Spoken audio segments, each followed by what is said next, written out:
Good evening students. बच्चों, आज हम लोग इसमें डिस्कस करेंगे splitting of the orbitals in tetrahedral complexes. Octa में आपने पढ़ा था कि लिगेंड का रिपल्सन ईजी ऑर्बिटल्स पे ज्यादा होता था, इसलिए ईजी ऑर्बिटल्स ऊपर जाती थी और टी2 ऑर्बिटल्स नीचे आती थी। यहां पर इसका जस्ट रिवर्स होगा। टेट्राहेड्रल कॉम्प्लेक्सेस में लिगेंड T2G ऑर्बिटल्स के ज्यादा क्लोज होंगे, इसलिए उन पे रिपल्सन ज्यादा होगा और T2G ऑर्बिटल्स की एनर्जी बढ़ जाएगी और EG ऑर्बिटल्स की कम हो जाएगी। क्यों इसका रिपल्सन T2G ऑर्बिटल्स पे ज्यादा होगा, उसके लिए आप ये समझ लो, किसी भी टेट्राहेड्रल को एक क्यूब के अंदर रख सकते हैं। ये एक क्यूब हो गया, इसके जो 8 कॉर्नर हैं टेट्राहेड्रल के, जो 4 पॉइंट होंगे 1 2 3 4, ये इसके ऑल्टरनेट कॉर्नर पे आएंगे। एक पॉइंट यहां पर आएगा, दूसरा यहां पर ना आके यहां आएगा, तीसरा यहां पर ना आके यहां आएगा, फोर्थ यहां पर ना आके यहां पे होगा। ये सेंट्रल मेटल है M। एक ऑर्बिटल ये है,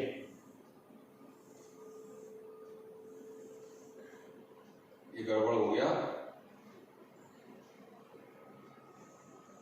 ये वाला, ये ऑर्बिटल्स में ये एक्स एक्सिस है, ये वाई एक्सिस है और ये जेड एक्सिस है। ये जो ऑर्बिटल है ये एक्स और वाई एक्सिस के बीच में है, तो इसको क्या नाम दोगे? D x Y. लिगेंड तो यहीं पर आएगा।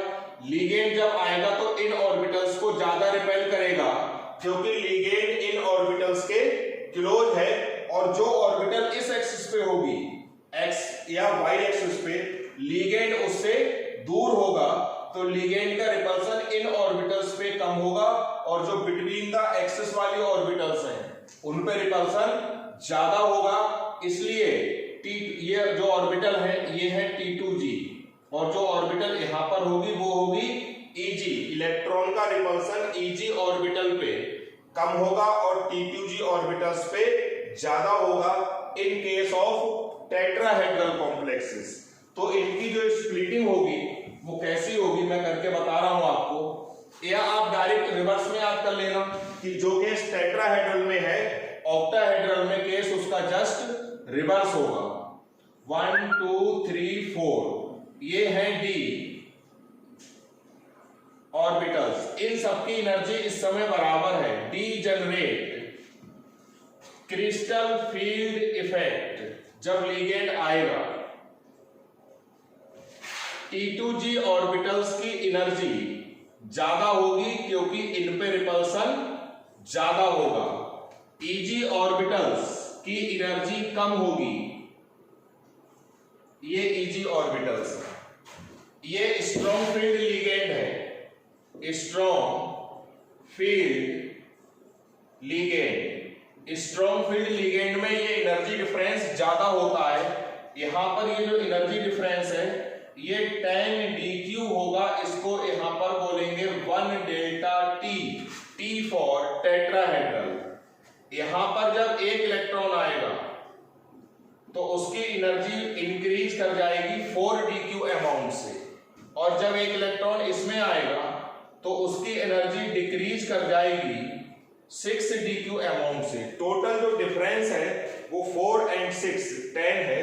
यहां पर इलेक्ट्रॉन होंगे 6 और एक इलेक्ट्रॉन की एनर्जी है 4, तो टोटल एनर्जी हो जाएगी 6 4 जा 24 dq प्लस की। यहां पर एक इलेक्ट्रॉन की एनर्जी होगी -6 और इलेक्ट्रॉन है इसमें 4, 4 6 जा माइनस की 24 ये प्लस की 24 ये, एवरेज वहीं पर आ जाएगा। स्ट्रॉन्ग फील्ड में ये वाला जो एनर्जी डिफरेंस है ये ज्यादा होगा, वीक फील्ड में ये गैप कम होगा। इस साइड में हम लोग ले रहे हैं वीक फील्ड लिगेंड का केस। यहां पर ये जो ऑर्बिटल्स हो गई T2G और ये ऑर्बिटल्स हो गई EG ऑर्बिटल्स। EG की एनर्जी कम, T2G की ज्यादा। ये डिफरेंस भी 10 dq होगा। बस यहां पर जब एक इलेक्ट्रॉन आएगा तो एनर्जी बढ़ा देगा 4dq के अमाउंट से। इसमें जब एक इलेक्ट्रॉन एंटर करेगा तो 6dq के अमाउंट से कम कर देगा। यहाँ पर 4 इलेक्ट्रॉन होंगे, 4 6 जा -24, यहाँ पर 6 इलेक्ट्रॉन होंगे तो 6 4 जा +24, डिफरेंस वही आएगा।